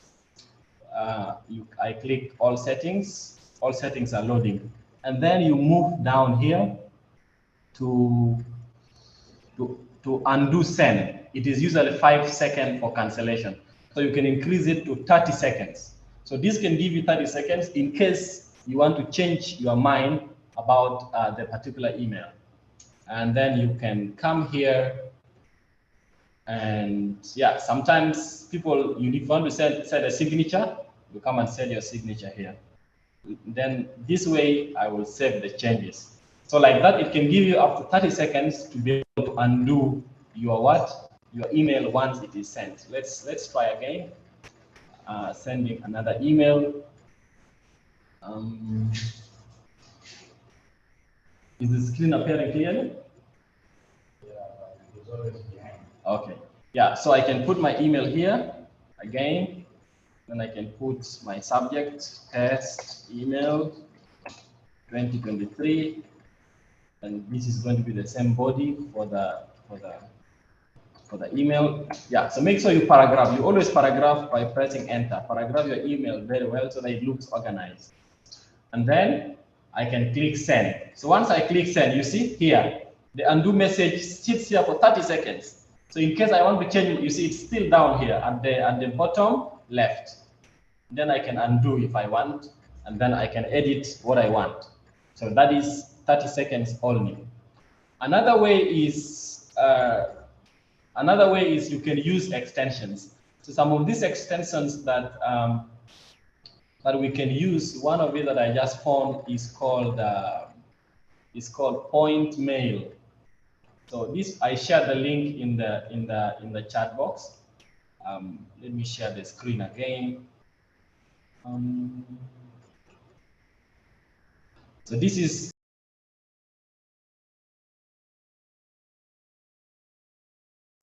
the extension. So this extension is called pointofmail.com. So it's also an email tracking. Email tracking is where sometimes you send your email to someone and you're wondering whether the person has really read your email. So there's a way you can also track to see if the person has actually read your email. And then in case the person does not want to provide you feedback, you can actually call him and say, my friend, you have read my email. Why not sending me a reply and stuff like that? So this point mail also works as a good email tracker. I have put the link to this in the chat box. So when you add it, you're also able to recall emails using it. So let me just add it to my browser. It's getting added.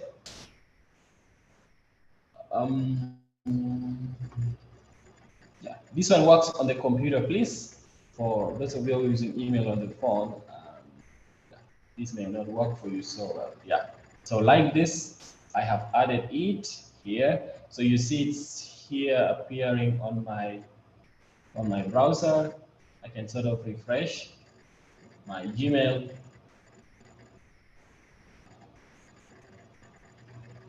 Yeah, it's loading. So let me just finish the processes of authenticating it.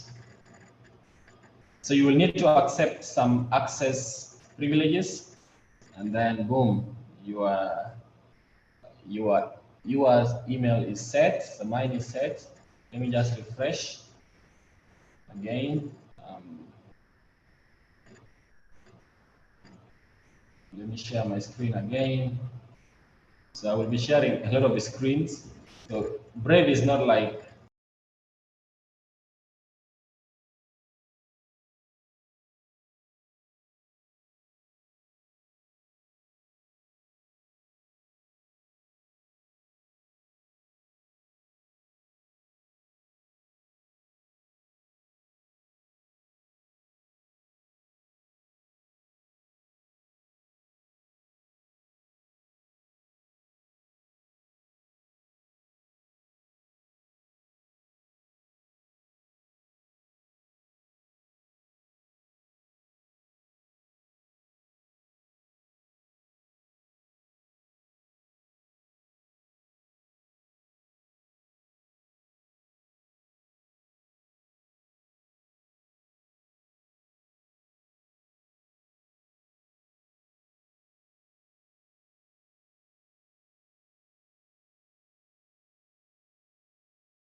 is this where is it? Yeah, this is the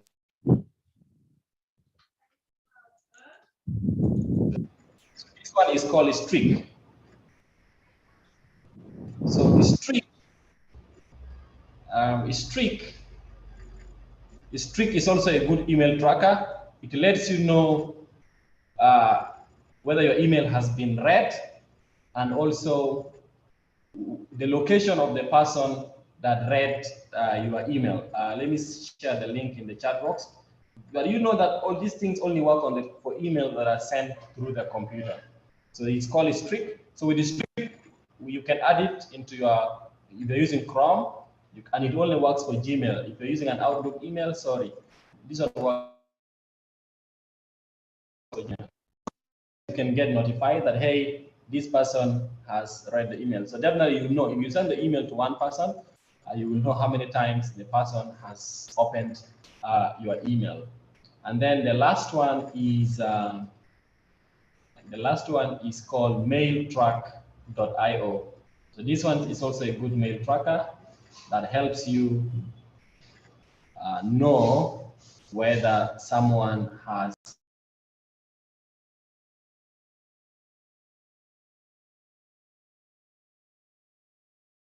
Yeah, so this is mail track.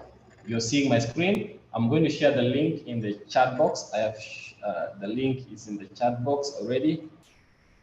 Yeah, so this is the link to mail track. You can add it as a Chrome extension. If you use Chrome, you can click install for free, and then it will let you know. You see these blue ticks here when your email has been read, and when was this email read? Was it read 2 hours ago? How many times was it opened? And then you can send you reports occasionally, so that you know who are those ones reading your email, and truly whether your email has been read. Somebody complained that, hey, he's been sending a lot of job applications, but he's wondering whether his applications ever get opened.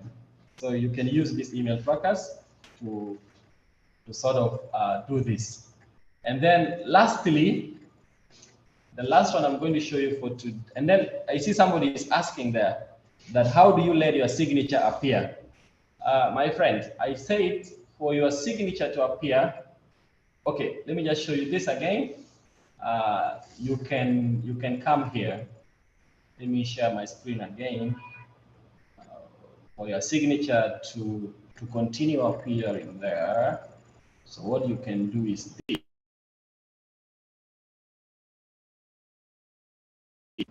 I hope you're seeing my new screen. So for you to set your signature, what you can do is you come to settings, and then once you click all settings on the computer, and then you scroll down. You scroll down to signature, you see? So you can add very many signatures here. So here I have added only one signature. So if you want to add another signature, you can create new. Then you can put your signature name. Let's say, for instance, my signature name is Vida. Just write Vida is the name for my signature. And then I click create. Then I can put my signature details there. Let me say my name. I will put my name as the first thing. Manuel Vida Thomas. And after that, I can put maybe my title. Let me say I am a student. I'm a student. I can put my institution of work. Let's say Stafford International University. And then I can put maybe my contacts +2 954 00 1122. Then any other information that I want, I can just put here. Then I can edit. If I want to make, for instance, this one bold, I can make it bold like this. And then if I want to change the style, I can come here and change the style. Let me say I want this style. And then if I want to change the color, I can come here and change it to any color that I want. If I want blue, for example, I can, this is highlighting color, sorry. And then if I want more settings, I can come here and you have all these settings. Yeah. So if you want to insert an image, you can insert an image here. If you want to put links, you can use this for putting links. Then after that, you can come here and set your signature defaults. Let's say now I want to use my Vida signature. I can choose here for new emails. I will have this signature appear.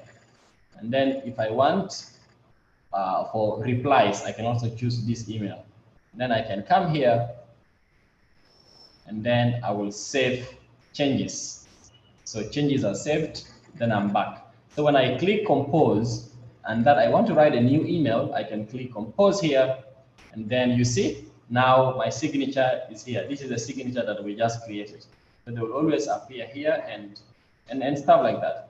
But if you want to do a more professional signature, you need to give it time. You can do it on Microsoft Word or on Google Docs or on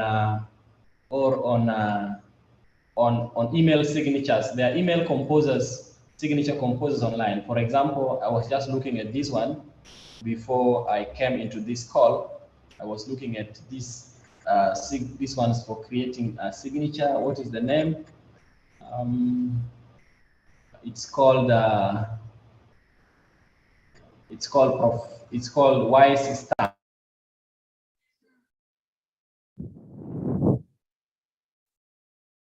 So this is Wise Stamp.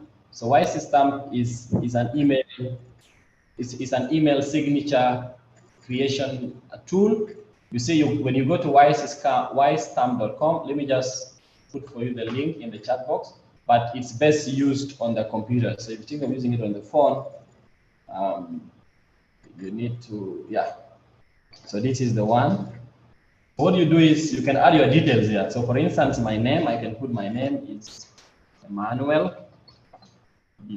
So you see, it changes the details here immediately. Then I can come and put in my title. I am program manager. And then what is my organization? My organization is Excellence Foundation. Excellence Foundation for South Sudan. What is my phone number? I can put my phone number 11954001122. If I use the same phone as my mobile number, I can put here like this. What is our website? Our website is Excellence Foundation ss.org. Then what is our email? Our email is hello@excellencefoundation.ss.org. Then what is our address?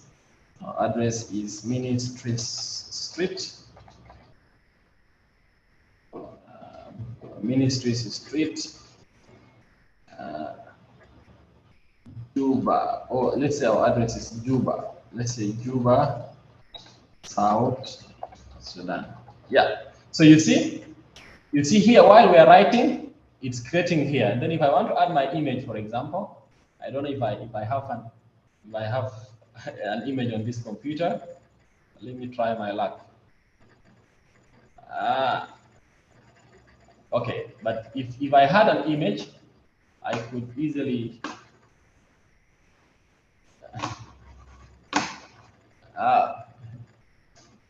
crazy. What's wrong with my PC?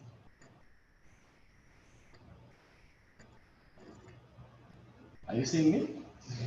You're not seeing, right? Yeah, it has crashed. So. Huh? Okay. Are you getting me now? Are you getting? Can you hear me? Not yet. Can you hear me? Okay. I can hear you, but I cannot see the screen. Can you see the screen now? It should appear. Just for a second. It's appearing, right? Yeah. So you see. So this is now our email. So what you can do is you can copy this, and then you go to the place where we did the other setting on Gmail, and then you paste it there. So that one becomes your signature. So that is how you can put a professional signature for yourself, and then yeah, you can use it in your Gmail.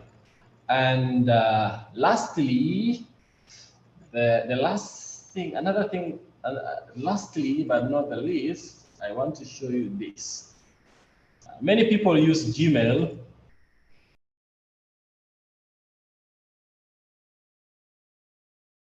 Many people use Gmail, but they don't make the best out of it. For instance, when you come to your Gmail on computer here, when you come and look at the top right, Google has a lot of apps here. When you see this 9 dot icon written Google Apps, when you click here, these are a lot of tools. Please. Yes, you are excused. The screen, I'm not seeing. Oh, are you seeing the screen? It should appear shortly. So my computer kind of takes long to show the screen. Okay. Yeah. No problem. Once it shows you, let me know. Let me just stop sharing and share again.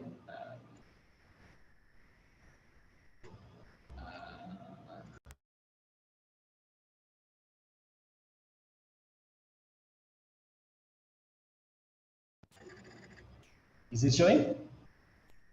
No. Okay. Just blank. Okay. Just give it time. Let's give it 1 minute. All right. See. Yeah.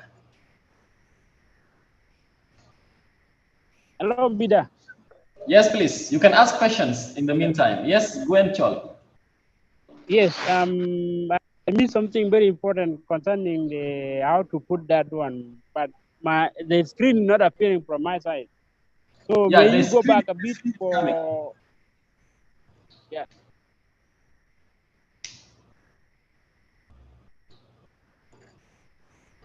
Yes, please. You can ask your question, Chol. I was asking, may you reshare again, because now I'm not seeing anything from the screen.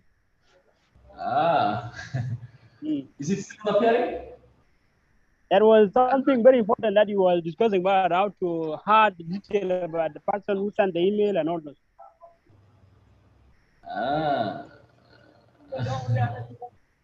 Okay, I see the hand up.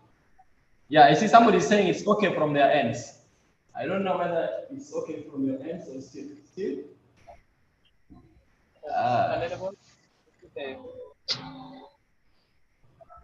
Peter, Jack, are you seeing the screen? No. We are not seeing the screen. I'm not seeing anything. But Francis, Maybe your saying computer that is not I sharing the am not seeing. I am not seeing the screen, please. Okay. I'm not seeing. That was an old text, my friend. Okay. We are not seeing anything. Okay, let me change my computer. Let me change my computer. Yeah, at least. You change your computer, please.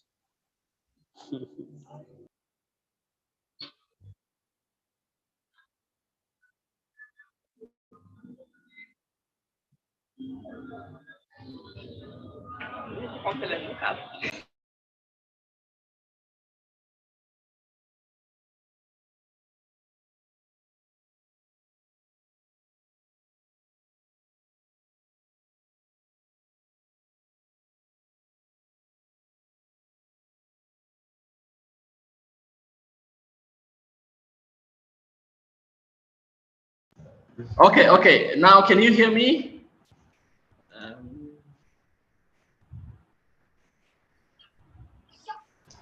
Yeah, we hear you, but still, we are not seeing the screen. Can you see the screen now? Not really. Yeah. Yeah, it is okay now. I can see. At least, but we are asking Now you. I'm seeing. At least you can go back. I can see now. So, Gwen Chol, what were you asking?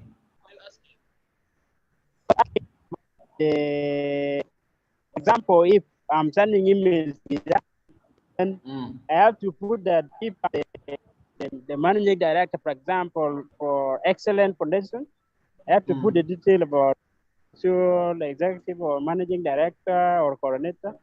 So that was the step I missed. If you can.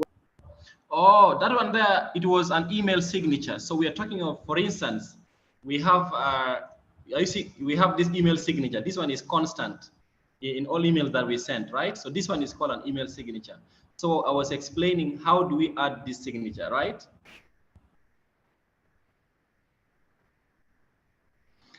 So what I said was that what you can do is you come to settings, yeah?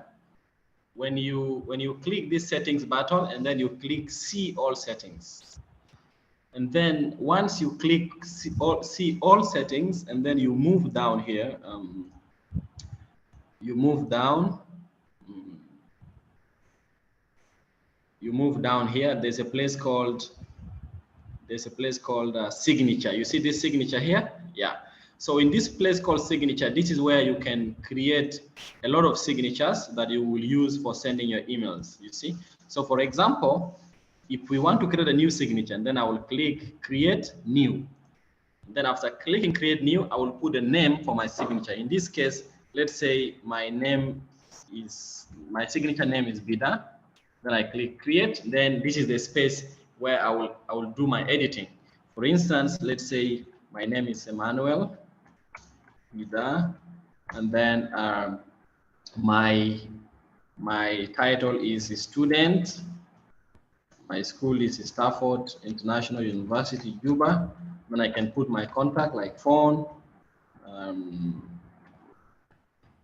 like this.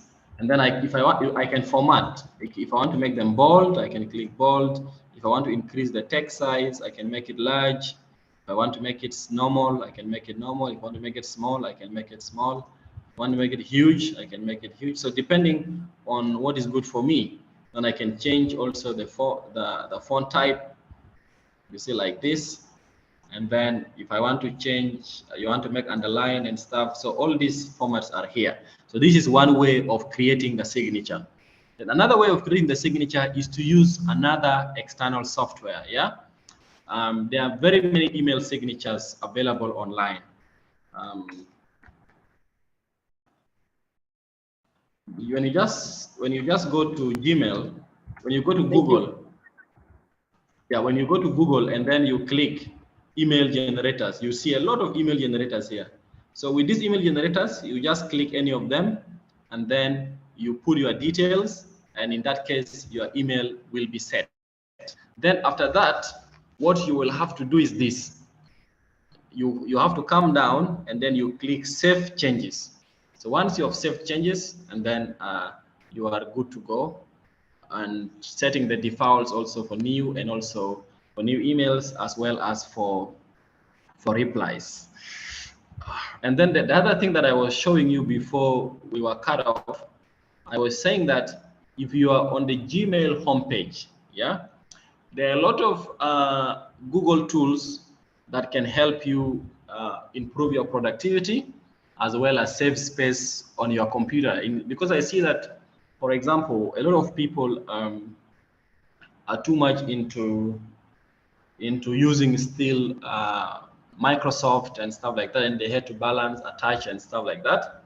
So with Gmail, most people don't realize this, but then when you use Gmail, at the top right, there's this icon that has 9 dots.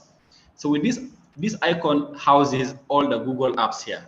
For instance, if you're somebody who is running a business, you can use the business profile to create a business profile for your business.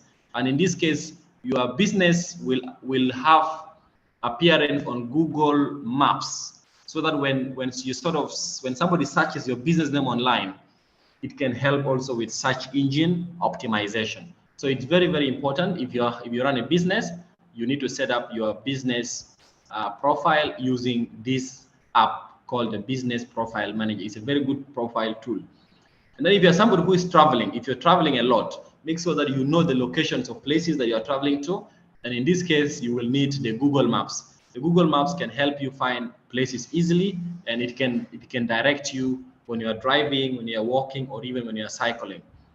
And then another one is the Google Drive. So the Google Drive is sort of a storage space for your stuff and a lot of things. And then we have Google Photos, storing your photos. And then the Google Docs. This one works like Microsoft Word. And then Google Sheets works like Microsoft Excel. And then Google Slides works like Microsoft PowerPoint. And then Google Keep is for keeping notes. And also, if you're someone who uses screenshots a lot on your phone, the Google Keep can help you extract text from images. So this is very, very important if you have been looking for a tool that can help you extract text from screenshots or images online. And then Jamboard, this is for brainstorming. We have Google Classroom, and then Google Forms. Maybe if you had somebody who is doing research, and then the respondents to your questionnaires are online, you can design your questionnaire using Google Forms, and this saves you money from having to print questionnaires and distributing to a lot of respondents. And with this, you can easily analyze your data because it will be linked to Google Sheets. So these are very basic things.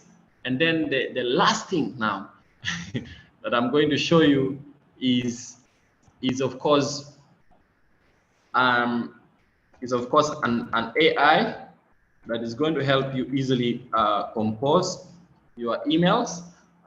This is called Compose AI. When you search Compose AI, the link is here, compose.ai. I'm sharing the link in the chat box, and it can help you easily sort of write your stuff. Yeah, so this is Compose AI. It's a Chrome extension. When you click here, it's a Chrome extension. So you can just add it. You can download the extension and add it to your email. So for instance, I have already added it to my email. So when I click Compose, for example, it will show for me this. You see these dots? It says, let me type what I want to write. For instance, then let me say, I want to write a paragraph. I can say I want to write a paragraph about something. Let me say I want to write a paragraph about life in, let me say, life in South Sudan, for example. Maybe I want to send this to someone. And then, oh, unfortunately, yeah, so it will write. You see, it has written for me a lot of paragraph about life in South Sudan. The life in South Sudan is complex and challenging. The country gained independence in 2011 after decades of civil war, blah, blah, blah, blah, blah, blah, blah. Then if this is the email I want to send to someone, I will just put the subject and I will put the email of the person. Then boom, I send the email and it's gone. So guys, thank you all for listening. I wish you the very best of your afternoon. Any questions?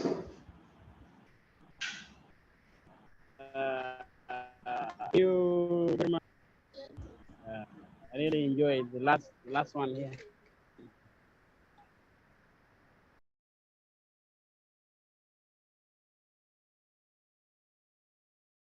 Okay, then, guys, if there are no questions, I don't know. Do you want to say something?